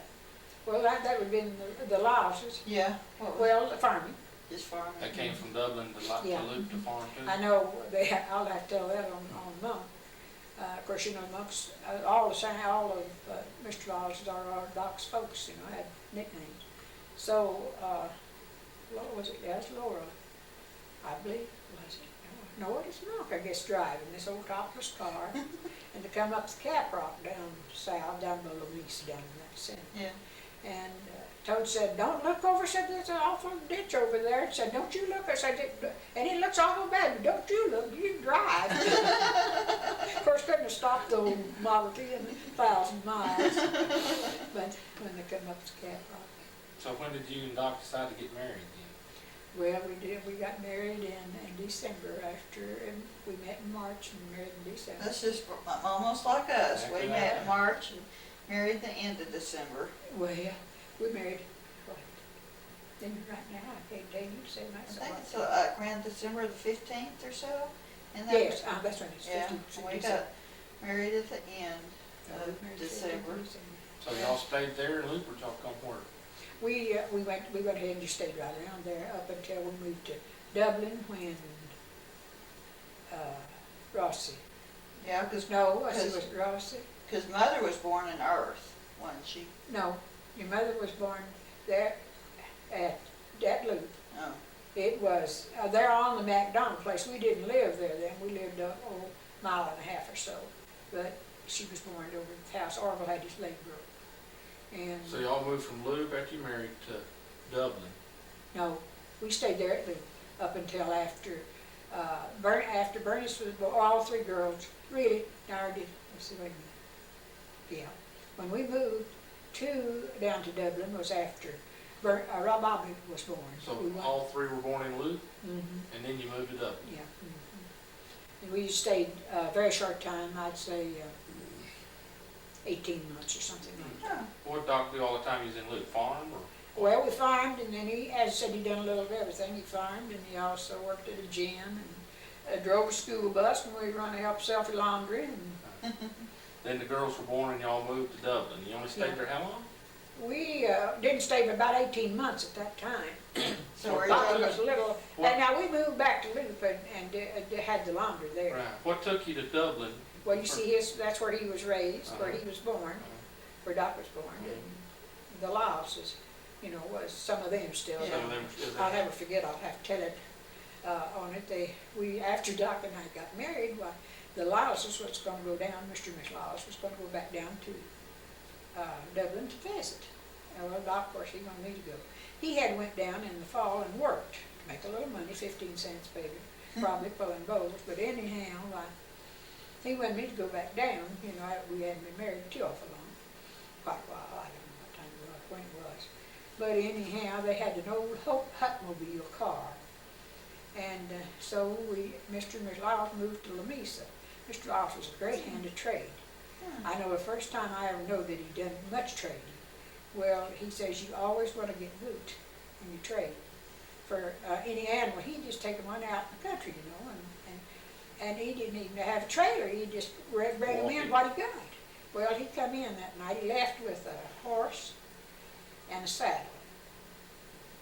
And when he come in, he had 2 horses and harness on the horse and another saddle, and then this one that he was riding. And I forgot how much money, but he always said, draw some boot, always draw money. A little bit, said, well, no, 15 cents. Mm-hmm. And so that's what he done. I know that was the funniest thing to me. My daddy'd get out and buy things, had some, but, you know, just do But that. not really trade or Mm. swap like that. He wasn't a trader. Yeah. So y'all stayed in Dublin for about 18 months after the Yeah. girls were born. Where'd y'all, then did y'all go to We Panhandle? moved back to Lucas. Yeah. We moved back and farmed 1 year with my folks, just on halves, didn't Oh, buy I see. machinery or anything. Yeah. And the year that, or go back to the year Mr. Lyles passed away, we was farming a quarter of a section of land. And so we had about 30 acres of cotton in, and Mr. Lyles just wanted that cotton. And he thought, well, that's about the only way you got any money out of farming at that time. And we planted, we got hailed out, blowed out, and planted 4 times. Oh, gosh. So you know you didn't make a dime when you got through it. No insurance. No, sure not. Then we didn't know nothing about insurance. There wasn't none then. Ever bought or anything. Well, I've got a scar right there from Hayden Mays. Let the knife slip. I got it. I'll have to tell it on me. I don't care if it is on this doctor told said, yeah, said, you're just like an old cow. That place didn't even bleed. Said, just turned out there like cattle. well, I know once I heard Granddad say that, like through the Public Works program, that he laid some bricks on Lubbock High School. Yeah. Was that after y'all were married? Oh, yeah. But we didn't know nothing. At least several years. What it was, Toad and Roy moved to, see, they had kinfolk still living in Lubbock. I mean, he had sisters and brothers. And they moved to Slayton, I tell you, it's first down south from Lubbock. Yeah, Slayton. Slayton. That's where they moved, and Roy went to work up here, and so then Doc come up and worked a while, and he just stayed with Toad and Roy, and he laid bricks Yeah. in the high school building Yeah. in Lubbock, and that was in, like, when did it be in the 30s sometime. Yeah. D.N. Leverson built Lubbock High School, and my dad worked for him for a while. Right. Because it's after, all the girls were born in the 30s, Yeah. 31, 30. So y'all moved to Lubbock for while he did that? No, we No, didn't. he just stayed come and Just stayed. stayed up With here. Toad And I Roy. stayed, yes, I stayed in, was that, no, that wasn't the time. I was gonna say what I did do, but I'll not. That with, well, it wasn't that time. What he done, he'd come up to Plainview, one harvest, you know, he'd done everything, had a little money. Just make money, yeah. And so he come up, and he was gone quite a while. And I'm really like this woman now, I'll not tell it all. I might after get off here, because it was kind of funny, but anyhow, why, he come up, and when he come back home, well, what I had done, I'd finished the crop up. He was laying the crop up, and I was saying, just get right in the field with him. Now, before we married, Doc and I married, my daddy would put me out in a 6-horse team, and 4 of them be broncs. And my daddy said I saved his life that year because, which was out in Texas, and it's just from March till, we just had the one crop before Doc and I married. And we'd have to snub those mules and horses to the snubbing post to put harness on them. And one got loose from him a little bit and was chasing him, just pulling him. And I reached down and got a tube for it and hit that old horse right between the eyes. Like they always did razz me about that. But he said, your granddad said, well, I don't care what you've done. She said, or my dad said, she saved my life, it was my daddy to die. Did you ever tell Doc you'd do him that way? No, I hit him. We laughed at Doc. Now Doc, up there, it made me think of it when we started telling that. Doc would ride bulls, broncs, or anything. I didn't know that. You did. Oh, he did. And one time he was on a big bull, and it run through an earth tank of water, all deep. But Doc come right on through it, just as wet and drowned it. Still on Okay, I know. So you were saying that one time he went up to Plainview to, Oh, about the helping out. And I taken Mabel, wait a minute, Bernice. Taking Bernice and would take her and plow. It was before Rossi was born, I guess. Yeah. And plow with her, cultivating, laying the crop by. And hold her on that cultivator, just plowed up the storm. The folks didn't live too far, but, and then another thing I got in trouble over was, that was with Rossi. Any day she was due, and the folks come from California, some of the relatives, you know, and I was up at the folks, which was about 1.5 miles from where we lived. And so I went to go up there. Doc was gone. I don't know where he was at or nothing. I knew, but I didn't. Yeah. I don't now. And so I just put the saddle on the old horse and put Bernice up on a barrel. And I got on the old horse with the saddle. You know, I was used to it. And I rode up the side of the barrel. I brought Bernice on. And we're riding up, and there's a couple of mother's sisters from California there, and they just like to throw the fit. Said, she'll have that baby before she gets back home. so after you went back to Loop, how long were you there? At Luke, Uh-huh. well, you see, we moved up here in 42. We lived right in and around there. We run the laundry. I was still running the laundry, and Doc was driving the school bus. And then where'd you go after Loop? Huh? Where'd you go Well, after Loop? We moved from Luke up here, up at Panhandle. Up to Panhandle. In 42.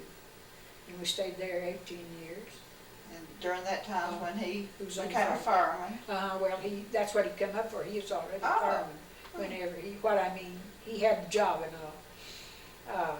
We had, I'll have to tell this one, it was funny one on that. I bet you've heard it. But anyhow, while he was up here, I was running the laundry. Well, I went in to light the valve to heat the water, which was under, they were barrels, just big barrels. And they sat on top of a barrel. And it was butane, and those high pressure valves. And when I went in and struck a match, didn't even get to the valve, well, it blew up on me. So I was just burned from here to yonder. Not just real bad burn, but my neck and my hair was singed and my arms burned. Well, I had bandages on both hands. I wasn't with the doctor. I was too contrary, wasn't with the doctor. So I finally had to give in. But this one old lady told me to put there, lived in Loop. We was right in Loop. And the house is still standing. And she told me to put vanilla extract on that would draw the heat far out you. I put vanilla extract on it. Oh, gosh. But anyhow, I had to go to the doctor. So then I called Doc. I wouldn't I was too contrary to that. Well, I just told him, I said, nobody call him. I said, I'll call him when I can walk across the street to the phone. And because I said he was scared and slept to death. And I said, I can go talk to him and he'll know that I'm all right. But I said, if anybody else does, why, it won't suit him at all. Right. So I got before I felt like it and left him and walked across the street. There's a little store there. And I called from the store. And I told him, I said, butane exploded with me and I burned. I had to go to the doctor. I said, I didn't think I did, but I did. And I wouldn't let him go tell my folks, We lived 8 or 9 miles from them. And I wouldn't let him go tell them. I just don't be too, he just brave, that's all. I didn't think I was very brave. Yeah. So then when I come home, I was ready to come home. I had to stay a little while. He said after he doctor put the bandages on and all. I had bandages up here on both arms was bandaged. And so So we had to keep me a little while. He says, you'll get sick from this. And so we'll keep you a little while. So of course I got a little bit of a rush. I said, oh, I'm ready. I feel all right. I'll go home. I can go home. I got home and didn't get hardly out to the car. Going to go home and vomited just my heels up. And I said, yeah, the doctor knows more than I did. But I made it just fine, and then I called Doc in that night, and what was so funny about it, he couldn't get a bus out that night, and I knew he'd scream to death. And I knew he'd be home in 30 minutes if he could make it, so anyhow, he called a travel bureau car out of Amarillo. He was living in Amarillo at that time, and he got a travel bureau car out, and she was just going to come to Brown. It was a woman, and she just had one leg, and she was just coming to Brownfield, and then he'd have to get a ride out from Brownfield to Luke. And when she found out, I guess just around him enough, she was going to Lamesa, so it was somehow the way to bring him. But she brought him. She brought him all the way to Luke? Huh? She took him all the way to Luke? Yeah, all the way. Just brought him to the door, to the porch there, and he got out. So Harold went just something, but as I say, I never had a broken bone. Had a fish hook in your head Oh, once. yeah. Who told that? Janice done that, didn't she? Of course, I didn't know. I had fish hooks pretty well anyway. Everywhere. Yeah. No. But y'all went to Luke, to Panhandle then? Yeah, we come to Panhandle And from he there. joined the fire department there? Yeah. He worked a day or two, I think, on the guards. He couldn't. There was no opening, but at that time there was 100 and some odd firemen on the fire department. That was out there at the plant. And then he worked there till I don't know when. After the war. What when was that? 45, 46? And well, it was after that. How long was it? Because we'd already bought that house up there. Yeah. And Well, that might have they been after laid him Korea off. even. Huh? Might have been after That- Korea. It was. So that was 55. Well, that's what I was thinking. 50. 50, 54, 52 Yeah. or 54, single. Yeah. And he quit. He had quit, and then he went to, he done some, he was fireman chief there at Panhandle at that time, on the volunteer fire department. And then he drilled wells, went to work for guys that drilling wells, and then went to carpenter, done some carpenter work during that time, wasn't but just a little while, and he went back to work then in Texas when they went to hire. So Bernice, Rossi, and Bobby all started school there in No, now Bernice and Rossi started at Luke, at Luke. but Bobby started at Panhandle, and went to her full time, years. And they went all through high school there at Panhandle. Yeah. Played basketball and stuff. All three of them. Yeah. And with Bobby, it was the only time I never did go on a teacher about anything. But Doc got mad with Bobby. The coach, Madge's the one I was telling about, on the fire department a while ago, about the fire department. But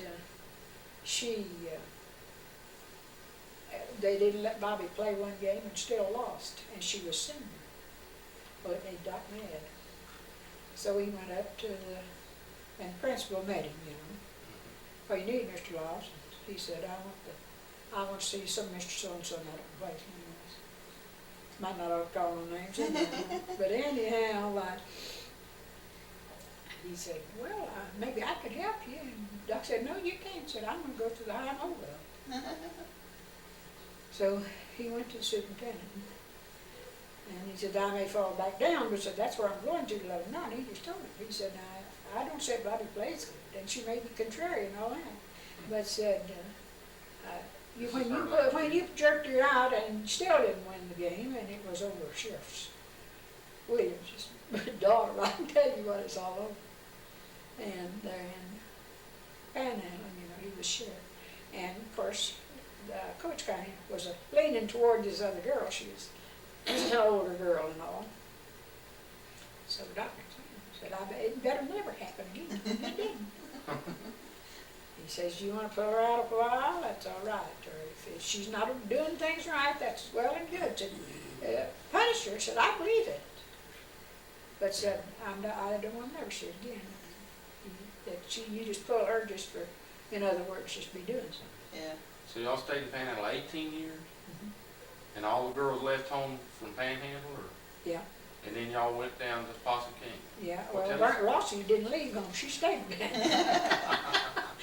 But I mean left y'all. Yeah, left us. Moved out. Yeah, moved out. But Moved so, out. so what, tell us about going to Possum King. Well, What started all that? well, we'd fished down there for years, and so we just decided we wanted to go. We went down, and we really went down to buy another camp. We knew this one was for sale, or thought it was, but we was really looking at another camp. And went to about 3 to buy. And so then we was staying over at,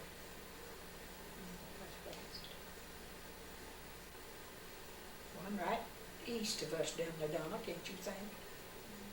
Oh, Here, I can't either right now. don't matter. And anyhow, we was staying over there, and I want to say Rock Creek Camp, but it wasn't. But anyhow, this man from Sky Camp come over and quote, just across the slough like he come over and said that camp was for sale, Sky Camp was, they'd like to sell it to us.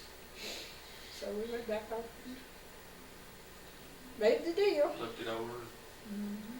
How We'd long? been there a long time, several times. Yeah, Years we'd gone down there. Well, ever since we moved up here to Panhandle, for the 18 years, we went backwards and forwards down there. How long did y'all have Sky Camp?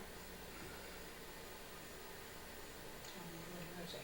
We bought it in, oh yeah. We bought it in 60, December 60, and sold it in June of July of 68. They were right But after then y'all baby. took it back for a while. Well, we took it back about 3 or 4 times. Yeah. And I guess, What we done there, we sold our house in Panhandle, and we just thought we'd pay cash for it. We got enough out of the house at Panhandle to pay cash for it. And so when we got down there, they didn't want cash. And so Doc Shank and Pudbo was in real estate, and they said it'd be best to pay a third down on it, you know, and that made your interest come down and all at that time. And then take so much a year. Well, we bought the camp and paid $6,000 down. $5,000 down. And we paid it out $350 a year. But we did pay interest. But they wouldn't have sold it to you if you paid They cash? didn't, they wouldn't, they didn't want it. You see, they was kind of retiring. They moved out here to an oil field. I can't think where it was at, down around on this. Was they afraid they'd have spent it all if you'd have paid Well, cash? possibly, I guess. And well, they did, of course, they didn't really have the money. But anyhow, that's the way they asked for it, and that's the way we did. And so, Y'all was in we- hog heaven then, wasn't you? Huh? Y'all was in hog heaven Yeah. then, wasn't you? Living there at Doc Possum said King? when we left, pulled out before we got to Conway, he said, well, I guess, Bill, or I guess what he's calling Pauline, he said, Pauline said, guess I've pulled the silliest stunt that I've ever pulled, quitting a good job and going down there and buying the camp. And I said, no, Doc, I said, there's lots more in life instead of money. I said, we all know we've got to have money, but there's still a whole lot more in life besides money.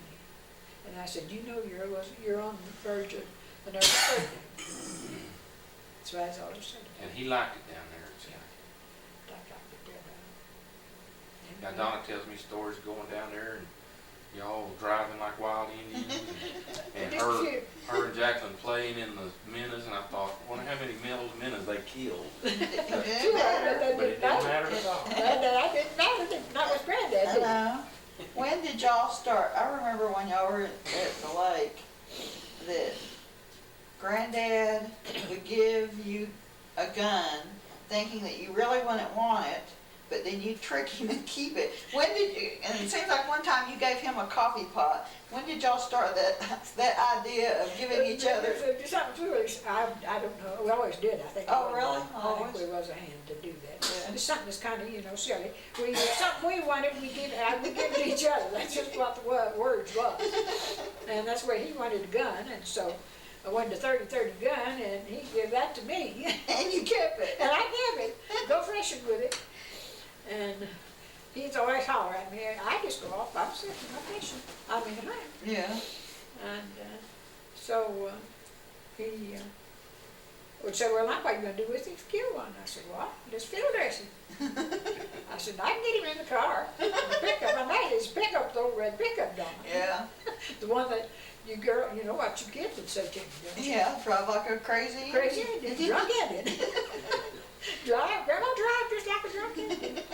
You And would. Donna, it was you and Jacqueline, wasn't it? I know, and I think some of the rest of us. Now, and every time I backed into the old red pickup into The mesquite tree. mesquite tree. You didn't want to tell I got your Granddad. tell Granddad.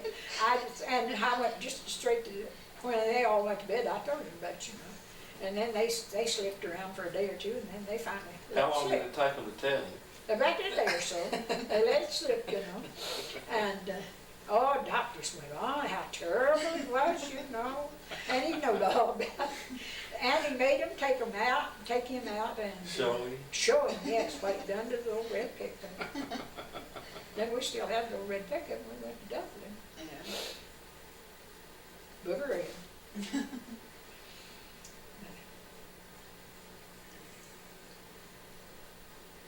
It was some terrible times, and I like to say, we went through quite a bit, but it wasn't. Not as hard as some people. Yeah.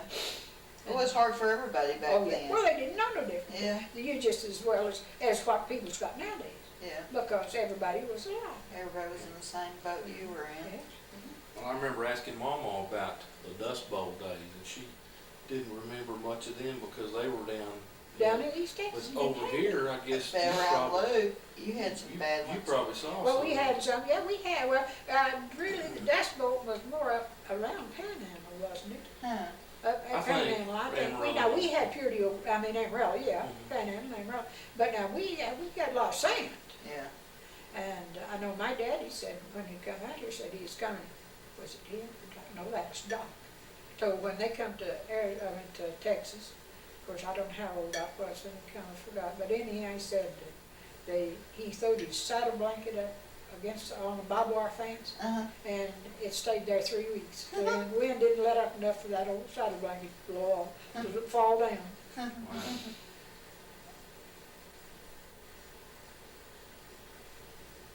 Wow. What's been your favorite invention? Out of all the things that you've seen change, what's been the best one for you? I'd say electricity. Just electricity. Electricity, our car, either one. See, of course, we didn't have cars. When you think about it, it'd be tough to do without electricity nowadays. Yes, that's true. No refrigeration.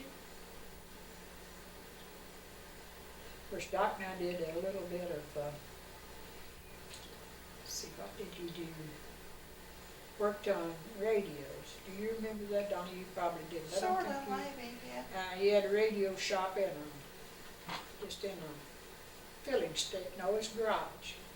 And then he moved it up, right up there on Main Street there in Panhandle, and put in a TV shop and radio. Huh. And worked on it. And I come over there burning the building down. I was down keeping it while he was doing something else, and I was ironing. Uh-huh. And I thought of something I had left on the stove, and he was just up there, that's 2 or 3 blocks. And I went up and had taken the car and went up there and come back while I had set my iron, left it on, and thought that was a yellow jacket. And that it had burnt on, it was blazing. Oh, gosh. That wouldn't have been very good with your husband being a fireman. No, it wouldn't have been very good. I want to tell that one about the fireman. It's time that he went down and it was a Randall's. He sold cars in the garage, And their Doc would come from, he called for the Panhandle Texas Fire Department too, because it was a bad building and bad location. They're right down by the depot there. And so, as there's some of the firemen, which he should have done that, I guess. Truly, he should have, but he wouldn't. Now, Doc wouldn't put on nothing, on nobody that he wouldn't do himself. And so that's how come him to go in the building. And they tied a rope on him. And he come to me in London just before he went in the building, put his arm around me. Bobby or Rossi one was working at the drugstore, and they bought, all the time they was fighting down there, the fire and all, they'd bring coffee down to them and sandwiches and things. But Doc went in, he said, no, it's not that dangerous. And I said, it is to Doc. And he knowed I didn't like it, but anyhow, he put safety rope on and all this good stuff, you know. Of course, he probably was in lots more danger out at his plant than he was there, if the truth was known. Yeah. That's true.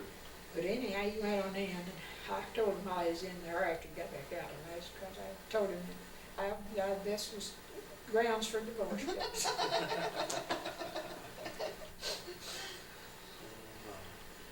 Well, tell me about, you were talking about him having the radio shop. I remember Mother talking about the radio, that you had a wind charger. Yeah, well, that was at Luke. It was before we ever went up there. And we had a old radio. It was just an old one, too. And I think it was a battery type. I don't think you could use it with electricity. I don't know. But anyhow, we had a wind charger, and we'd have to keep it going to keep that battery Keep the battery up. charged up. Then we got up a little better than that. When we moved down to Dublin, Doc got a little old motor, because the wind didn't blow down there. And I'd go out and crank that old motor up every time I wanted to hear the soap operas in the afternoon. And now I won't even watch TV. And it in good shape, but just a different story about things. There's not one thing that I have actually watched and enjoyed it since Doc went away. Yeah. And that's Gone with the Wind. Oh, yeah. Your mother and your book brought one up, you know, Yeah. and we watched it. And then in just a very short time after that, they could go ahead and film it, you know, from the radios or radio stations, you know. Yeah. And Sheila and Robert did that for me. So I have a copy of it. Well, I think we have one, but Yeah. I think it has commercials in it. I'm Yeah, not we sure. have the video of it. Well, they taped it for me, but, and I've said it twice, through both times, and of course it's 6 hours long. Yeah. Well, and I remember your hero was John Wayne. Oh, yes. If, I don't care where I was at or what I was doing, if John Wayne come on, why Doc hollered, come on, Grandma, John Wayne's coming on. And they said they had one here a while back with John Wayne on Rossi, and we watched it. Every once in a while they'll have specials, you know. with So that was John something, Wayne. this was real, a long program. Yeah. So, Yeah. so I just don't watch TV though. But that's the only, I tried to, right after Doc went away, but I couldn't. Yeah. But I turned it on by myself and watched